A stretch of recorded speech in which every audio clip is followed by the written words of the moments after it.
Paalala Kabs ha, sa mahilig dyan na papalit-palit ng partner o kung ikaw nakikipag-meet up ka, meron tayong mga kababayan. Hindi ko naman po nila lahat Kabs ha. Sa ngalan ng datong at sa ngalan ng ekonomiya kaya gumagawa ng ganyan.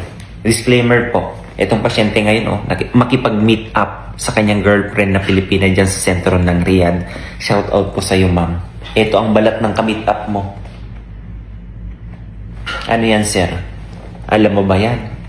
Kaya nga kayo, kung kayo makipag-ana-ana, lalo na kung bago nyong kakilala lang yan, i-check nyo muna. Oo, hindi masamang mag-check kabayan. Itong balat na ganito Kabs, kahina-hinala yan, nagtutubigo. Alam mo ba yan? Kapag nandyan na. Kabayan ha, awareness lang po ito mula kay Damais TV. Hindi ko naman po nila lahat. May mga kababayan talaga tayo na kumakana sa ganyan, kumakagat sa ganyan, sa ngalan ng datong.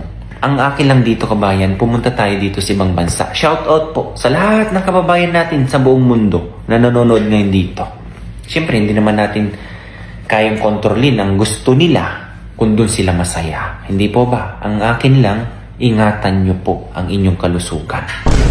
Kung diyan kayo masaya, basta mag-ingat lang. Check nyo. Sa totoo lang. Kabayan, hindi biro yan ha. Kung kapitan ka ngayon, hindi agad lalabas yan. Pwedeng taon muna yan bago lumabas yan. Totoo yan. Oo. Kaya ingatan nyo pa yung kalusugan nyo ha. Kaya tayo umalis sa ating bansang sinilangan kabayan para magtrabaho sa ibang bansa. Makipagsapalaran dito. Iniisip natin karamihan para may ahon ang buhay natin sa kahirapan. Pero, paano kung ganyan ginagawa mo? Okay? Ginagamit mo ang katawan mo para lang magka-income ng malaki. Hindi mo alam. Bandang huli, baka makapitan ka brand. Ma'am and sir, ha? Pag uwi sa Pilipinas, imbes na i-enjoy ang pinaghirapan mo dito sa ibang bansa, anong gagawin mo? Maggamot. Mahirap yung ganyan, kaya ako, awareness lang, ha? Mas mainam pa rin, Kabs, hindi ba? Bago ka umalis, katakot-takot ng medical yan. Hanggang makita mo yung tinatatak na fit to work. Ibig sabihin, wala ka nararamdaman nung umalis ka. Ito, totoong nangyari talaga ito. Pag alis mo, pumunta tayo din sa ibang bansa. Dapat, pagbalik din natin Kabs, fit to work pa rin tayo.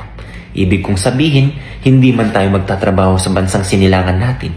At least wala tayong nararamdaman na sakit. Para naman Kabs, kahit papano, ma-enjoy natin yung pinaghirapan, pinagsikapan, pinagpuyatan natin dito sa ibang bansa, dyan sa ating bansang sinilangan. Hindi yung pagbalik natin dyan sa bansang sinilangan natin, Kabs, para maggamot, para magpagaling. Huwag ganun. Ginugol mo ang paghihirap, pagpupuyat, pagsisikap dito sa ibang bansa. Kailangan pag-uwi sa Pilipinas, ma-enjoy mo yan, Kabs. Ha?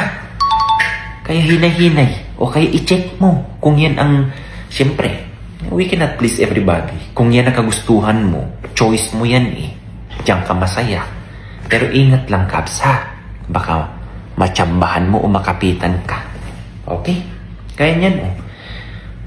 Kita ko ng ganyan nga eh. Yung ganyan na matubig-tubig, Kabs, mahirap yan. Okay? God bless everyone. Alagaan niyo po yung kalusugan niyo, ha?